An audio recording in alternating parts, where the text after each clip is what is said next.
sejahtera buat kita semua. Perkenalkan, nama saya Juventus Bangkit Wibowo, STMM, dosen tetap pada program studi S1 Administrasi Publik Sekolah Tinggi Ilmu Administrasi Karya Dharma Merauke.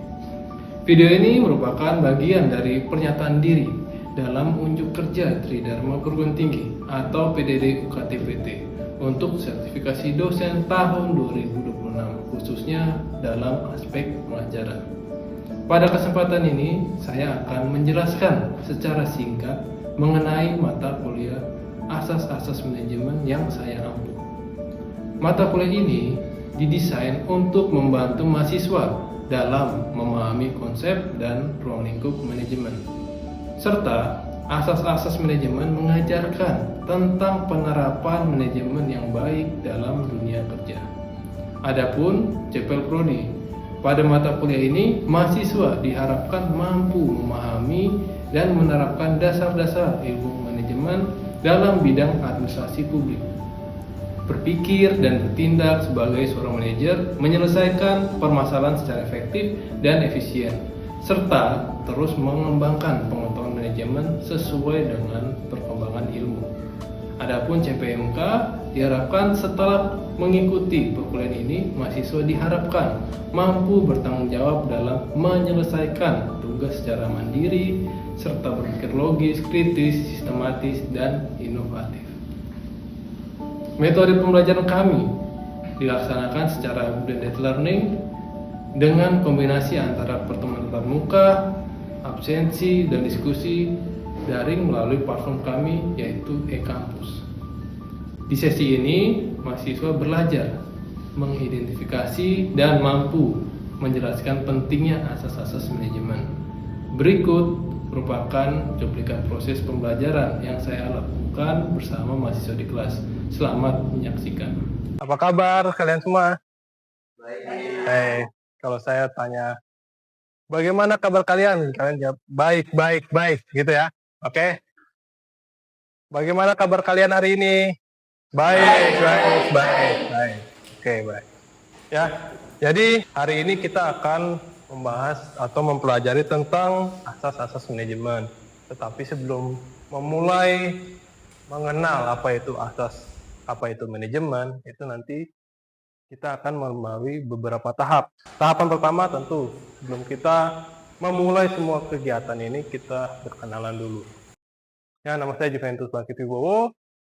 Kantor saya di LP2M bersama dengan Pak Andri di depan kampus. Lalu di sini nomor yang bisa dihubungi untuk nanti keterkaitan tentang izin, perkuliahan ataupun sakit bisa dihubungi.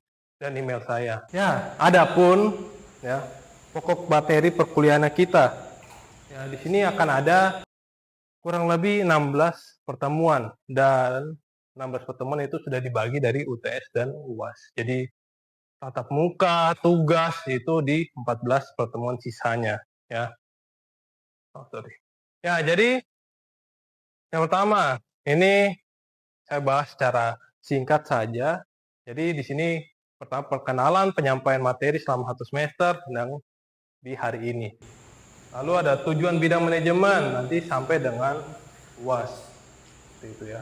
Nah, untuk teman-teman mengetahui lebih detailnya RPS-nya, lalu ada modul ya. Jadi di mata kuliah ini saya menyediakan modul. Modul itu isinya apa? Tentang pengertian atau isi-isi bab yang ada di slide ini. Jadi nanti membahas apa saja, tugasnya tuh apa-apa saja, hari pelaksanaan kuis itu kapan saja, itu ada di RPS. Nanti teman-teman silakan scan,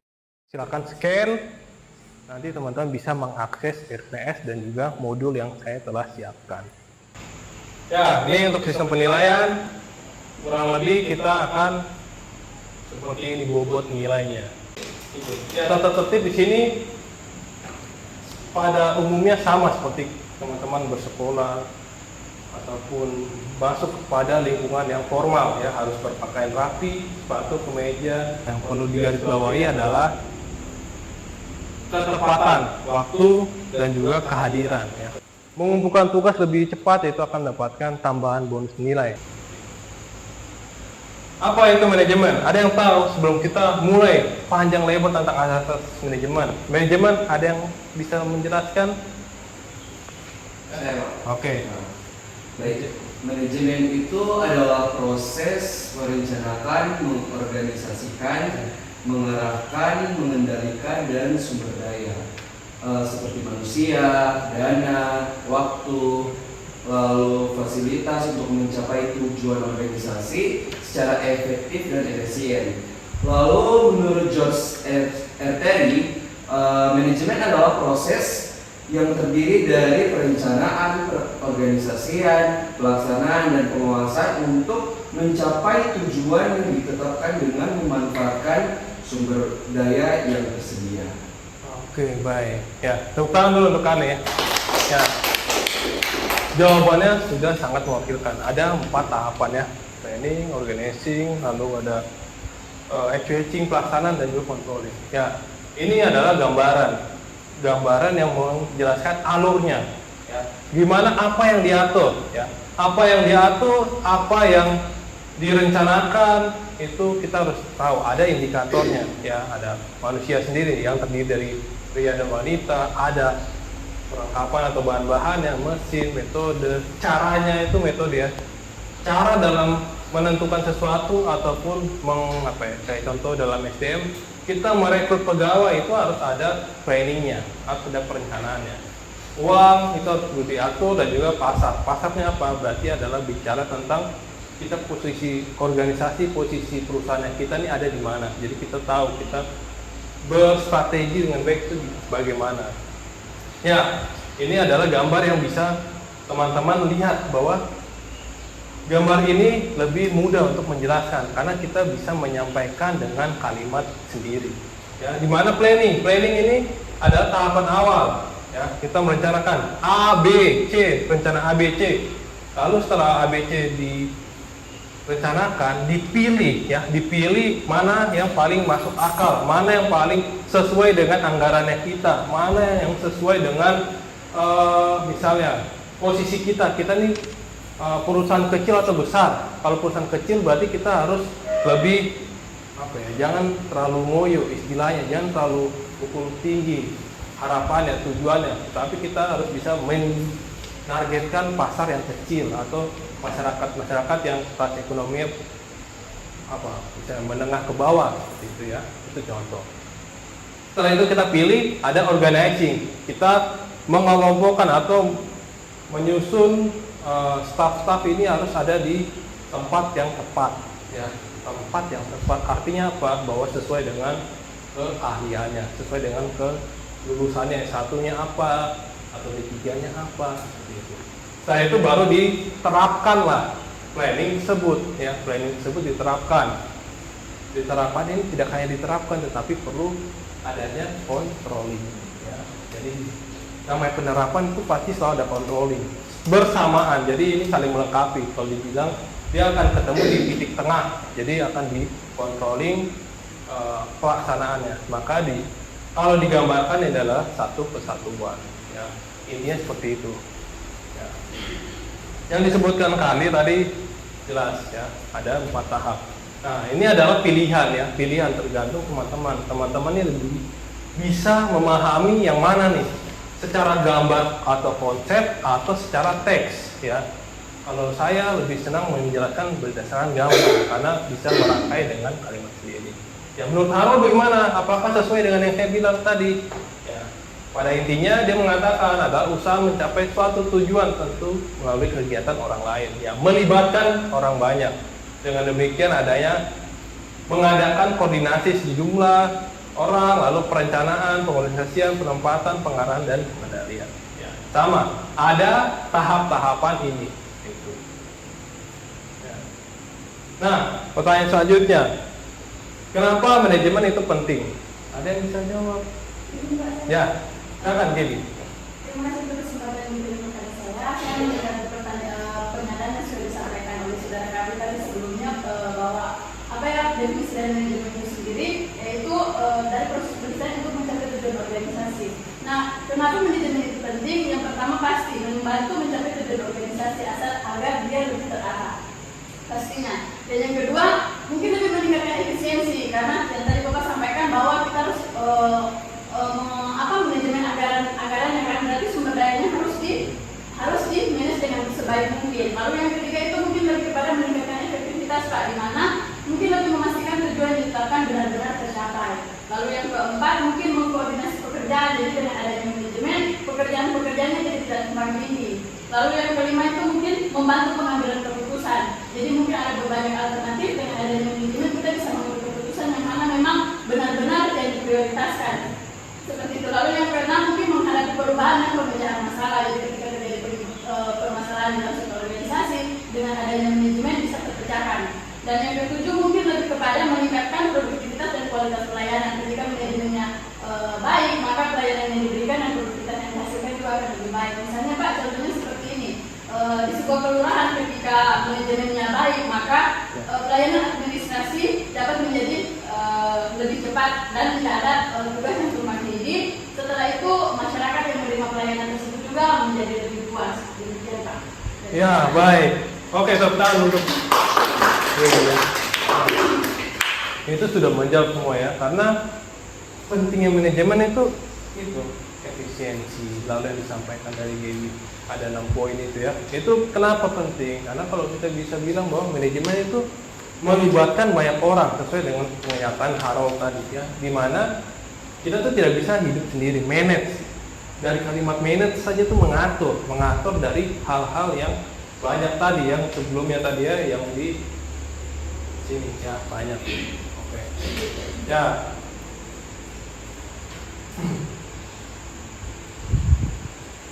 Ya, pentingnya manajemen di sini tentu kalau kita bisa deskripsikan, jelaskan secara mudah, secara yang kita tahu kenapa penting, karena pekerjaan berat akan menjadi yang ringan ya. Jadi tanggung jawabnya diporsir, dibagi berdasarkan dengan keahliannya. Lalu jika manajemen diterapkan dengan baik, maka perusahaan akan berhasil ya.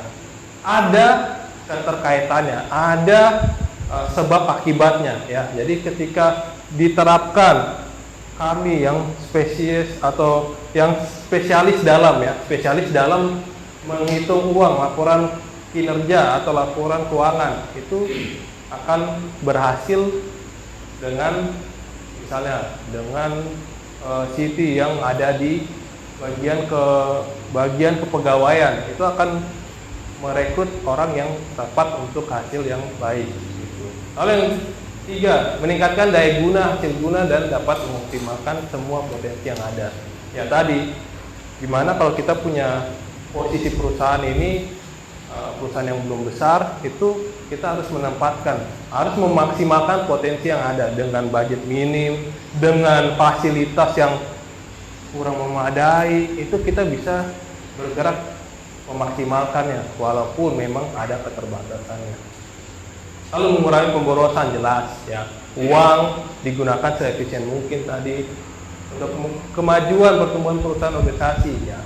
Tentu dengan nanti kita dapat kepercayaan dari masyarakat, itu akan mendapatkan profit juga untuk kita untuk mengembangkan lagi ya. Misalnya kayak perusahaan-perusahaan apa, misalnya kayak di Broke ya, Broke itu ada perusahaan yang namanya Bintoro ya, itu banyak itu dia punya cabang usahanya ya, jadi memajukan usaha-usaha lain seperti itu. Jadi di sektor lain dia buka, sektor misalnya las-lasan juga dia ada seperti itu.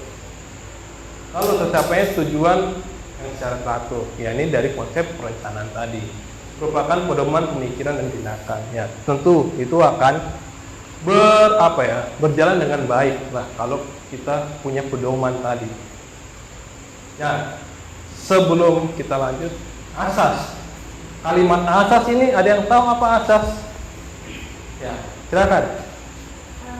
Indah. Asas adalah prinsip dasar atau pedoman pokok yang menjadi landasan dalam berpikir, bersikap atau bertindak dalam suatu bidang ilmu maupun praktik.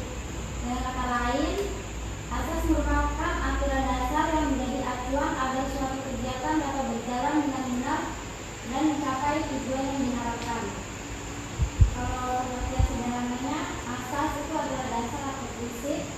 Asas menjadi pedoman dalam mengambil keputusan dan melaksanakan suatu kegiatan. Oke, Baik. Oke, baik. Tepuk tangan untuk ini. Ya, asas. Asas itu adalah tadi ketepatan ataupun prinsip dasar dalam menjadi landasan suatu pemikiran. Kalau kebijakan itu harus memiliki asas ya. Asasnya itu lebih kepada prinsip yang kita anut. Ketika kita memulai untuk bekerja itu pasti akan ada asas atau prinsip yang ditanamkan oleh pimpinan kepada karyawannya. Jadi kalau dibilang asas manajemen itu ada beberapa, nanti kita akan lihat apa-apa saja ya. Yang intinya mengarah kepada berjalan secara efektif, efisien, lalu tepat guna, tepat sasaran, seperti itu. Ya. Lanjut. Kalau kita bicara tentang filsafat, ada yang mengerti filsafat itu apa? Berbeda tidak sih dengan asas? Silakan, ada? Oh ya, silakan Tria. Filsafat adalah ilmu yang mempelajari hakikat, sebab, prinsip dan kebenaran suatu hal melalui pemikiran yang logis, kritis, sistematis, dan mendalam. Kata filsafat berasal dari bahasa Yunani yaitu philos dan sophia. Philos sendiri itu cinta, kalau sophia kebijakan. Sehingga filsafat berarti cinta akan kebijakan. Filsafat mengajarkan seseorang untuk berpikir kritis, rasional, dan mendalam dalam mencari kebenaran, bukan hanya menerima informasi begitu saja. Contohnya itu seperti jika ilmu manajemen bertanya bagaimana cara mengelola organisasi, maka filsafat bertanya mengapa organisasi itu perlu dikelola, atau apa hakikat kepemimpinan yang baik. Oke, baik ya. Tepuk tangan buat Ria. Ya. Ya, sudah terwakili kan. Ya, jadi filsafat itu kita bagaimana kaitannya dengan asas, itu kita ada benang merahnya. Asas tadi prinsip. Nah, filsafat ini adalah cara kita berpikir kritis, tidak hanya melakukan tugas-tugas saja. Apa yang dikatakan pimpinan dilakukan, tetapi kita harus bisa berpikir lebih dalam. Kenapa ini perlu? Apa dampaknya ketika ini tidak dilakukan? Apa dampaknya bagi karyawan yang lain kalau kita mengerjakannya terlambat? Itu pasti akan ada efek dominonya. Jadi kalau kita jatuhkan satu domino yang berdiri, kita akan kena imbasnya juga. Istilahnya seperti itu ya. Jadi kalau dikatakan filsafat adalah cara bagaimana kita berpikir secara kritis ya. Tidak hanya sekedar bagaimana kita mengelolanya, tetapi juga kenapa kita harus mengelola seperti itu, apa nilai-nilai yang menjadi dasar gitu ya. Ya, manfaat filsafat ya. Kalau kita bicara manfaat filsafat, tentu ini akan menjadi suatu dasar atau pedoman bagi kita. Dikarenakan pedoman ini tadi penting bahwa untuk kita punya roadmap atau aturan dalam menjalankan suatu satuan ketugasan gitu. Yang kedua, memberikan kepercayaan dan pegangan bagi manajer dalam proses manajemen untuk mencapai tujuan ya. Tiga, menjadikan dasar berpikir bagi manajer. Kenapa manajer perlu juga untuk filsafat? Karena supaya karyawan-karyawannya ini tidak hanya mengerti apa yang harus dilakukan, tetapi juga bisa membantu karyawan untuk memberikan feedback, saran. Ya, kita terkadang sebagai pimpinan ataupun suatu kepala itu perlu masukan, karena mereka yang ketemu langsung dengan masyarakat, ketemu langsung dengan pelanggan, ketemu langsung dengan pembeli misalnya. Itu perlu feedback, perlu adanya rapat agenda, rapat yang secara rutin, lalu perlunya pertemuan gitu. Yang keempat, dapat digunakan untuk menjadikan sokongan atau dukungan partisipasi para bawahan yang tadi yang saya jelaskan tadi ya. 5. Memberikan pedoman arah pemecahan yang terbaik masalah-masalah yang dihadapi manajer. Yang 6. Menjadi pedoman dasar atas kepercayaan bagi manajer untuk melakukan wewenang kepemimpinan ya. Nah, poin ke-6 ini penting, bahwa ketidakhadiran pimpinan ya, ketidakhadiran pimpinan misalnya menghadiri ataupun pertemuan antara pimpinan-pimpinan. Nah, ini kenapa? Wewenang itu adalah kita diberikan sejumlah tanggung jawab yang pendelegasian wewenang. Semisal kalau saya tidak ada, saya tidak bisa mengajar, saya akan memberikan wewenang kepada ketua kelas. Ya, ketua kelas untuk apa? Untuk mengatur jalannya apa? Misalnya saya akan mengkoordinasikan dengan ketua kelas untuk memberikan tugas. Itu adalah bentuk pendelegasian wewenang secara kecil. Gitu. Ya, kita akan masuk ke asas-asas manajemen. Ya, asas manajemen kita akan bahas. Ya, di sini ada beberapa ya. Tapi dalam hal ini asas manajemen kita akan melihat apa saja yang ada. Ya, yang pertama, asas manajemen adalah division of work atau pembagian kerja. Ya, pembagian kerja teman-teman bisa lihat di slide. Nah, pembagian kerja itu adalah bagaimana tadi kita menempatkan orang yang tepat di posisi yang tepat. Gitu, ya. Jadi istilahnya the right man in the right place. Lalu ada wewenang dan tanggung jawab. Setiap karyawan dilengkapi dengan wewenang untuk melakukan pekerjaan dan setiap wewenang melekat atau didampingi oleh pertanggungjawaban. Ya, jadi ada yang memberikan wewenang, ada yang juga bertanggung jawab atas kerjanya teman-teman. Ya, disiplin tentu ini berkaitan dekat dengan apabila kita bekerja disiplin akan waktu. Lalu yang berikutnya kesatuan perintah. Kita harus paham dulu siapa yang memberikan tugas, siapa yang memberikan pekerjaan. Ya. Ada struktur organisasi. Ya. Struktur organisasi itu tergantung banyak jenisnya ya. Ada yang berbentuk kayak hierarki. Ya, unit kesatuan tindakan sama. Jadi posisinya kita tahu apa tugas-tugasnya. Ya, job desk-nya apa kita tahu. Jadi kita bisa bekerja secara benar. Lalu ada mengutamakan kepentingan bersama di atas kepentingan pribadi. Ya. Ini perilaku yang sangat dasar. Kenapa? Ini penting untuk kita lakukan tanpa memandang pimpinan atau bawahan atau karyawan. Ya. Karena apa? Karena ketika masalah keuangan dipakai untuk kebutuhan atau pemenuhan kebutuhan pribadi, maka akan berdampak kepada lingkungan kerja. Suatu organisasi atau suatu perusahaan, suatu instansi itu akan mengalami penurunan kualitas. Misalnya apa? Penurunan dari kualitas bangunan ataupun tidak tersedianya fasilitas yang baik. Itu akan memberikan pemborosan tadi yang seperti di pentingnya manajemen tadi. Berikutnya ada gaji atau upah. Ya, pemberian suatu hak atas kerja yang telah dilakukan itu tentu akan memberikan motivasi ya, dorongan untuk bekerja lebih baik. Lalu ada pemusatan, asas pemusatan. Asas pemusatan ini berarti apa? Informasi yang diterima, informasi yang diberikan itu harus ada pusatnya. Ya, pusatnya dalam hal ini berarti siapa? Misalnya kalau dalam kampus, lingkungan kampus ini adalah ketua memberikan informasi, lalu informasi dilakukan. Ketika dilakukan, informasi itu disampaikan kembali. Ya. Ada skala of change, ya, hierarki. Yang horizontal berarti kiri ke kanan ya. Jadi ada misalnya bagian, kita ambil contoh yang perusahaan misalnya, bagian periklanan atau bagian pemasaran. Bagian pemasaran ini ada macam-macam subnya ya, sub bagian. Ada bagian digital, ada bagian misalnya apa?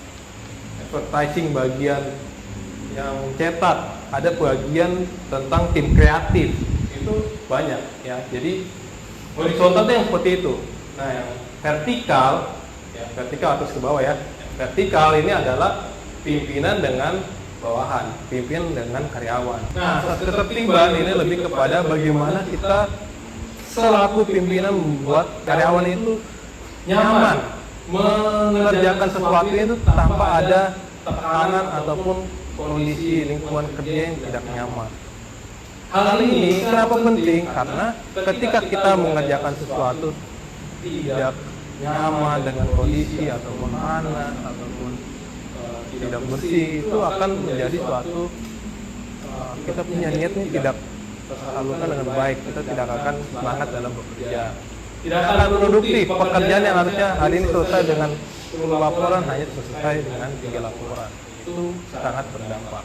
Asas equity atau keadilan dan kejujuran, ya ini akan berkaitan dengan yang tadi, dengan mementingkan kepentingan bersama daripada kepentingan pribadi.